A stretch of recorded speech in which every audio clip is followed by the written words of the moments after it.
Amigos de Círculo Magenta, estamos hoy aquí con ustedes, Alejandro Fuentes. Hola. Hola, Marcela Garzabarba. ¿qué tal? Y Rodrigo Carvajal. ¿Qué tal a todos?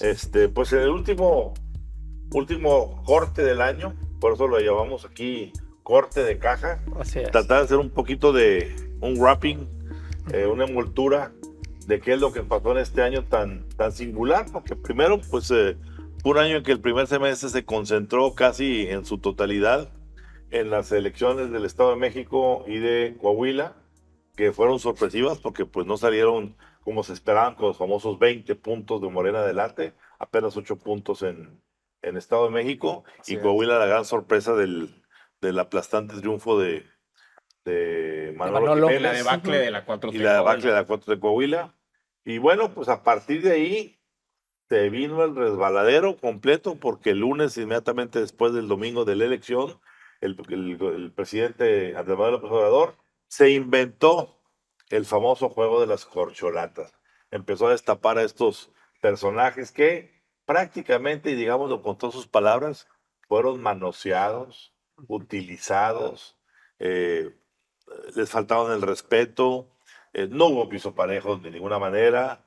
Marcelo Ebrard salió completamente desilusionado, incluso denunciando ante los organismos electorales asuntos relacionados con desvío de fondos de de la Secretaría del Bienestar. de la Secretaría de Bienestar, de fondos federales, no únicamente de de la Ciudad de México. Adán Augusto López pues terminó en medio de un zipizape donde pues incluso hay muertes sospechosas ahí de un Completamente desaparecido. personaje que no hemos sabido qué pasó con el famoso Daniel Flores y su citation.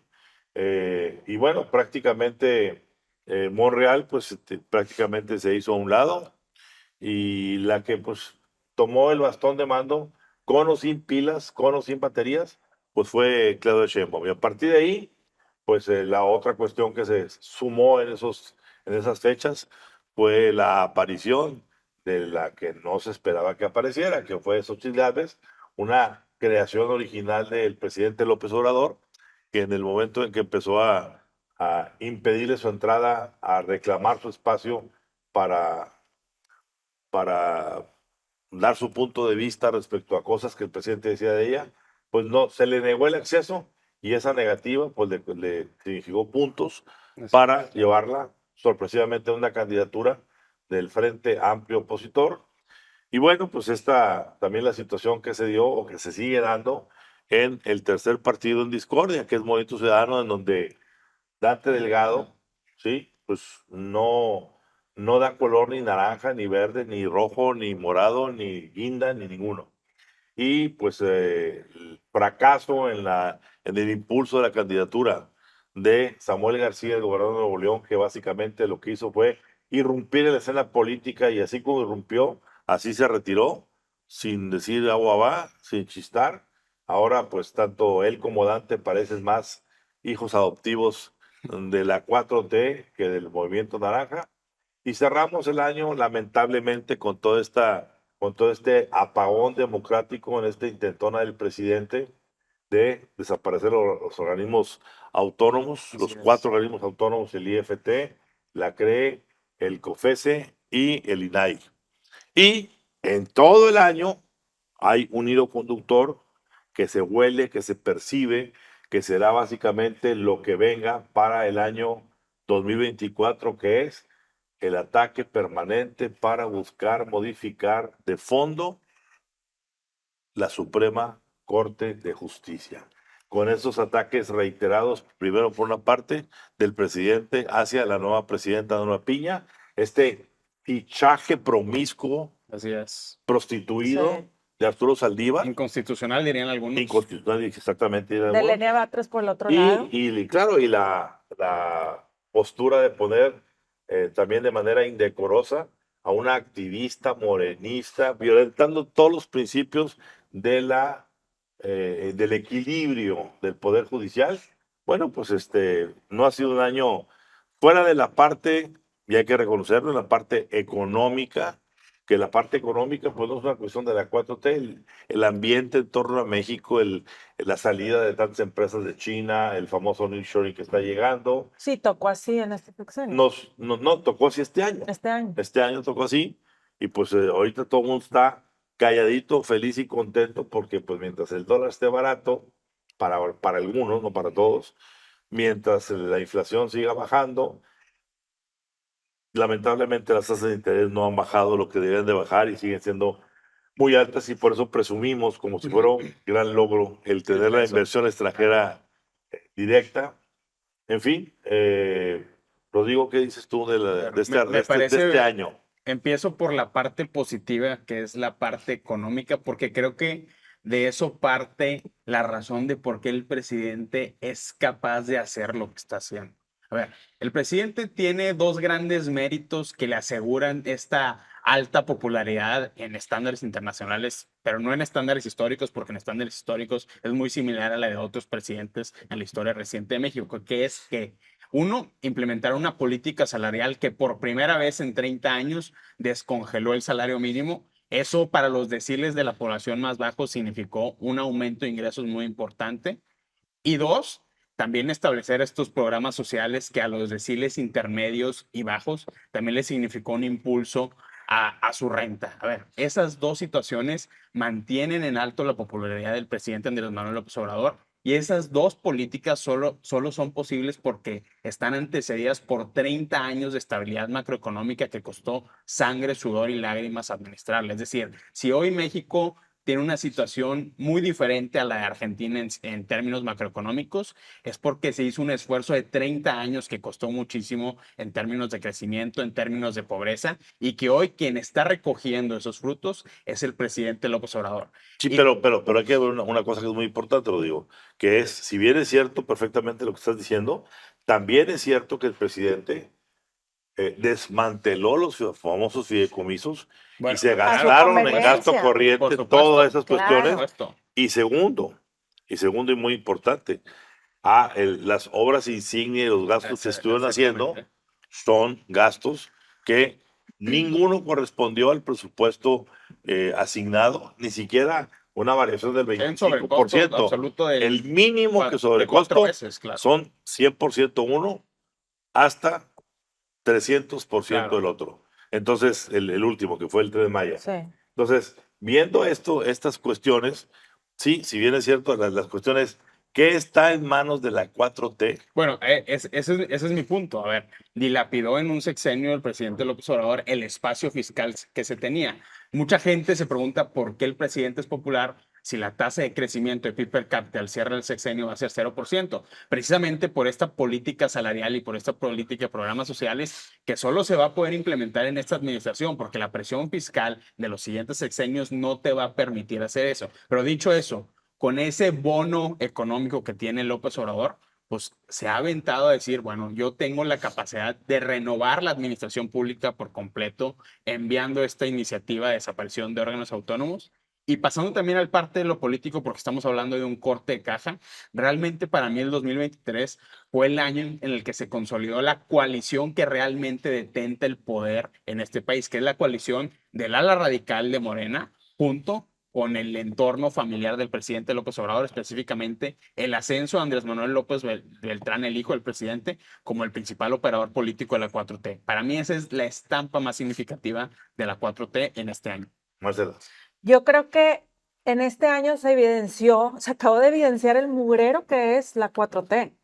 En la cuestión de Acapulco les va a costar sangre y lágrimas porque los dejó tirados y los sigue dejando tirados. Más vergonzoso, Marcela, que un día como el de este jueves, sí, saliera el presidente públicamente a decir que Acapulco va bien, a gran Navidad, y que viendo desde el aire, él vio ya muchos foquitos, y eso le da una indicación. No, por eso, pero el presidente vive en el país de las maravillas de la 4T, porque para él lo importante es el Tren Maya, que ya lo sabemos, no es lo que pasó en Lagos de Moreno, Salvatierra, Zacatecas, Monterrey, o sea, los estados en el país están cimbrados de una violencia normalizada. Y el presidente todavía sale y dice desde lo de Lagos de Moreno, no oigo. Y ahora sale, en vez de revictimiza a los jóvenes, a los 11 jóvenes que murieron en esta masacre terrible, que por cierto, la ONU acaba de sacar un comunicado en donde dice que en un estudio más de 460 masacres en este año en México, masacres. Entonces, y el presidente todavía sale a decir que es un tema de drogas. Yo creo que ahí sí estamos muy mal en la brújula, que la gente lo siga defendiendo, porque todavía hay una gente que sigue defendiendo a la 4T y a AMLO. Y se ven los comentarios en redes sociales Y en las encuestas. Y en las encuestas. Pero entonces a las pruebas nos remitimos. Si estamos con las instituciones por los suelos, si nos están desmantelando las instituciones en general, está sumando al PRI, tanto que critica al PRIAN, lo está sumando. Está jugando él su juego y nos está llevando de encuentro al ciudadano de a pie, que yo siempre aquí digo el ciudadano de a pie, pero es la verdad, porque si no les importa mucho, sí, lo del PIB y tal, pero no alcanza para la comida, no alcanza para las tortillas, no alcanza para los frijoles, no alcanza para rehacer la casa de Acapulco. Entonces, eso sí, a mí como ciudadana, como mexicana, no sé cómo duerme el presidente. Claro. Alejandro. Con riesgo a que el señor presidente se enoje, voy a usar un ejemplo de un Santa Claus fifí, aspiracionista, y todo lo que representa Santa Claus. Pero creo que esta Navidad, el niño Andrés Manuelito, al ver lo que hay debajo de su pinito, pues él cree que se portó muy bien porque tiene su trenecito Está padre. con pilas. Todavía creo que le llegaron sin pilas y creo que anda muy despacito. Le llegaron sus soldaditos. También. Sí. Le llegó ¿Su avioncito? su avioncito. La IFA. Le llegó su juego de Monopoly con la cara de Carlos Slim. Sus Barbies que le hacen caso.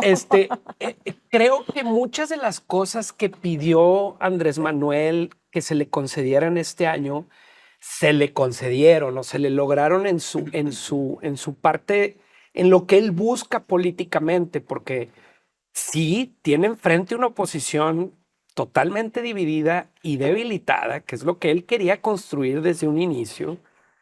Sí tiene controlados a los soldaditos, a la Suprema Corte, a los organismos descentralizados. Bueno, Suprema Corte no, porque Suprema Corte le ha rechazado bastante. Bueno, Sí, pero lo de y a Zaira, lo que me lo de voy a Zaira. referir es, él cuando ve ahorita su pinito debe estar muy contento, pero ¿qué le está escribiendo o qué quiere como propósito de año nuevo el presidente para el 2024? Y eso es, creo que lo que nos preocupa a muchos, porque estamos viendo un caldo o estamos viendo una serie de acciones que solamente van a sumar al autoritarismo y a que se siga viviendo este estilo de Andrés Manuel de gobernar en la cara de Claudia Sheinbaum o quien sea. Es decir, todo lo que construyó y todo lo que ha pedido el presidente en ese momento es un riesgo para el 2024. ¿Por qué? Porque y a mí lo que me preocupa es transparencia, ¿sí? Bajo ataque, reglas electorales totalmente bajo ataque, Reglas económicas. reglas económicas totalmente a su consideración, la parte del monopolio de la violencia de alguna forma. Entonces, Claro, narcoestado. creo que para el 2024 no pinta un panorama muy positivo a la democracia de este país y a las transiciones que hemos vivido y a los cambios, porque creo que lo que pidió Andrés Manuelito este año, pues mucho de eso se le concedió. Y aunque para muchos de nosotros se portó muy mal, creo que para ese Santo Claus que no es rojo, que ha de ser de la 4T, ya de estar así, guinda, le trajo muchos regalitos que creo que no sé si vayan a ser bien usados para el 2024.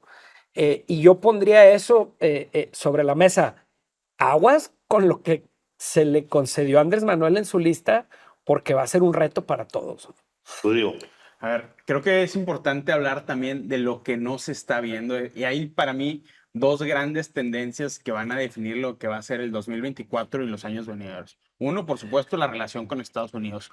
¿Cuántos avisos no hubo en el 2023 desde el establishment de seguridad nacional, de inteligencia y del aparato de justicia norteamericano en contra de Andrés Manuel López Obrador o pidiéndole a Andrés Manuel López Obrador cooperación en el combate al tráfico de drogas y en el desmantelamiento de los cárteles mexicanos. Vinieron toda una serie de personajes en todo el año, pasando desde Consejo de Seguridad Nacional, Departamento del Tesoro, Departamento de Justicia, es decir, no hubo un funcionario de alto perfil que faltara en su visita a México. Y también vimos esa visita inédita que hace todo el gabinete completo de seguridad, incluido el secretario de la Defensa y el secretario de Marina, a Washington. Esa advertencia tan importante. ¿Es una visita o una llamada? Una llamada, más bien, diríamos nosotros. Bueno, si eso lo aderezamos con los expedientes que hay en la Fiscalía del Distrito Sur de Nueva York en contra del cártel de los Chapitos y también en el Distrito de Columbia y en la Corte del Distrito Norte de Illinois, ya vamos configurando una reacción permanente del aparato de justicia norteamericano para armar el caso en contra del narcoestado mexicano. Y eso es desde la parte del punto de vista de los que tienen el poder, que son los demócratas, porque el lado del Partido Republicano se ha radicalizado. Es la bandera. Es lo que te digo, y Es la también es un bandera. año electoral para Estados Unidos. Para mí, lo que ahorita lo digo, es muy importante por este asunto. El 15 de septiembre del 2023 pasará a la historia algún día como el día en que se dio el quiebre entre el balance o esta pax narca existente entre Sinaloa, Estados Unidos y la Cuarta Transformación. El triángulo. El día en que se extraditó a Ovidio Guzmán López. Y este Ovidio Guzmán López, que pues se suponía que había una promesa de que este gobierno de la 4T no exiliaría, no mandaría fuera del país a ningún miembro de la familia Guzmán. Por eso eran tantas vistas a Badiraguato.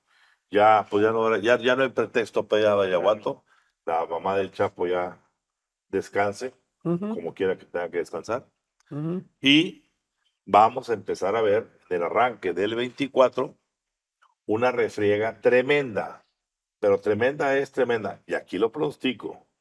Van a empezar a salir por donde quiera los documentos de todo lo que se ha hecho entre el narcotráfico y la Cuarta Transformación. Ramón, pero ya vimos el primer aviso y es público y está en la acusación formal del gran jurado de la Corte del Distrito Sur de Nueva York en contra de todo el cártel de los Chapitos, donde dicen, este cártel y la operación de fentanilo de este cártel floreció primero entre 2019 y 2021 en la Ciudad de México, específicamente en el Aeropuerto Internacional de la Ciudad de México. Entonces, hay dos funcionarios importantes que hacen mención, no explícita, pero sí hace referencia a ese expediente. Uno, por supuesto, Omar García Harfuch, que era el entonces secretario de Seguridad Pública de la Ciudad de México. Por cierto, ahora, de acuerdo al periodista Carlos Loret de Mola, amenazado por el cártel Jalisco Nueva Generación y obligado al exilio. Y el segundo funcionario al que tanto hemos referido es Ricardo Peralta Saucedo, que era el administrador general de aduanas,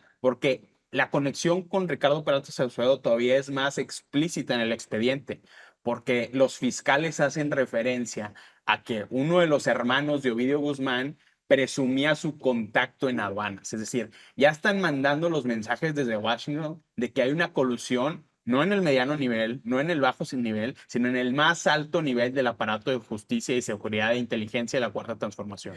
Es que ya se salió de las manos, porque... Y luego algunos se preguntarán, bueno, ¿y en otros gobiernos no había este tipo o sea, que se coludía el narcotráfico y el gobierno? Claro. Claro que sí, pero aquí ya se salió tan de las manos porque es algo tan descarado. Se perdió el pudor. Exacto, ya no les importa estar tal cual, ¿no? Sí. Así. Yo veo esa parte arriba, pero en la parte de abajo acabamos de vivir la intromisión del crimen organizado en una posada, ¿sí? Por una célula que no fue invitada o que fue rechazada para entrar. Es decir, creo que es bien difícil voltear a ver ese tipo de situaciones porque pues, las posadas son un remanso de paz para toda la población en los momentos en que te relajas, ves a tus amigos, ves a tu familia. Viajas para ir a la posada. Tradicionalmente había una tregua entre el crimen organizado, incluso en estos días donde se ponían de acuerdo. Y ahorita Sí. estamos viendo que una célula entra y a mansalva acaba con la vida de 12 jóvenes. Es 11. decir, 11, perdón. Creo que todo el efecto del que estamos hablando y de las cosas que se hacen arriba, todas estas negociaciones, y lo que vemos ahorita habla de un Coincide en eso. Descontrol. total. Totalmente. Y el tema es cuántas masacres se necesitan para que haya una reacción de Así es. esto. Oye, porque lo tenemos a ver, que Y el detener. nivel, algo- ojo, el nivel de insensibilidad del presidente Sí. para hacerles frente y decir, no, es que son drogadictos. Sí, no, no, es que no, es esto. no. Él nunca tiene la culpa. Revictimizando y No, criminalizando. ojo, algo bien importante que leí, de hecho, ayer, dice el fiscal de la región, lo denominan de la región C de Salvatierra, pero pues es el fiscal ahí De local. Guanajuato. Sí, De Guanajuato. El famoso que las fiscal mismas armas, Samarripa, no lo dice Samarripa. no dice tal cual que son las mismas armas, pero las armas de Celaya, o sea, de la región, son las mismas que se usaron en diferentes cosas de la región. Entonces, recientemente pasó lo de Celaya, Sí, claro. recientemente no sé qué, y él mismo dice, estamos detectando que son las armas que se usaron en diferentes cosas durante estos meses.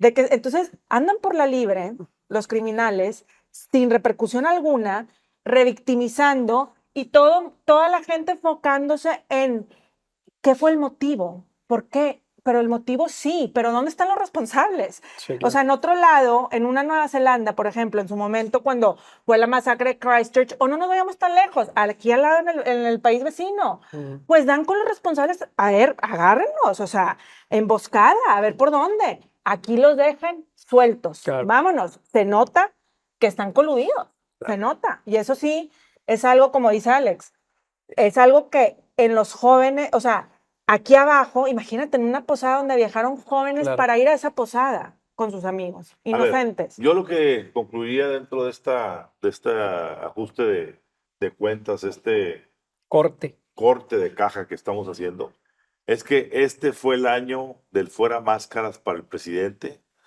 Fue un año en el que el presidente dijo, me tienen sin cuidado lo que opinen de mí, Sí. yo voy a hacer lo que tengo que hacer. Y les voy a avisar de lo que voy a hacer también. Y me río en la Y aunque mañanera. no les guste. Sí. Y claro, tuvo alumnos muy avesados como Samuel García que le copiaron todos los Idéntico. métodos de agresión, de siembra de odios, de cosecha de tempestades. Y bueno, pues esto a mí no me augura nada bien un año 2024 en términos políticamente hablando, porque a mí me augura un año en que vamos a comenzar con extrema violencia verbal y podríamos llegar eventualmente con la ayuda de los amigos del crimen organizado a una violencia física que, pues como dicen ahí en el rancho, Dios los agarre confesados. Es correcto.